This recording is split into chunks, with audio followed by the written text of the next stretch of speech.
In today's video, I'm going to teach you how to factory reset your iPhone or iPad without an iCloud password in 2025.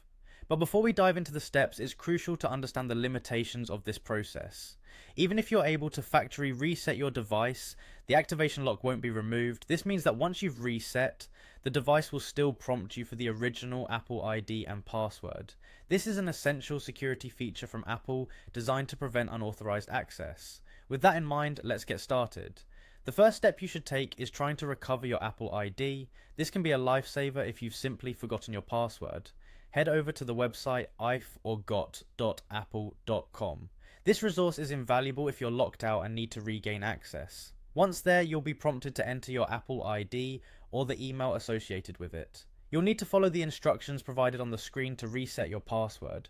Apple guides you through this with step-by-step instructions, making the process straightforward even if you're not tech savvy. Once you've successfully reset your password, the best option is to use this new password to remove iCloud from your device before proceeding with a reset.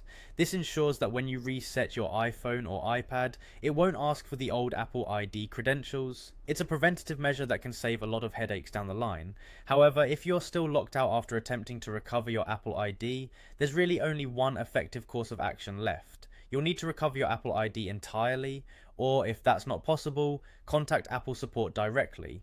When reaching out to them, be sure to have proof of purchase ready. This is critical as they require it to verify ownership and provide assistance. Proof of purchase could be a receipt, invoice, or any other documentation from when you purchased the device. It's always beneficial to have this on hand when dealing with issues like this. In conclusion, while resetting your device is an option when you've lost access to your iCloud account, it's not a straightforward fix due to Apple's security measures. The best approach is to recover your Apple ID and use the opportunity to reset your password. If that doesn't work, contacting Apple support is your next best bet.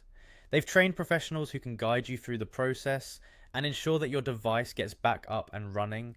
Keeping your proof of purchase accessible will ease this process, showing Apple that you're the rightful owner of the device. I hope this guide has been helpful to you. Remember, when dealing with technology, patience is your best friend. Thanks for watching, and if you have any questions, feel free to leave them in the comments below.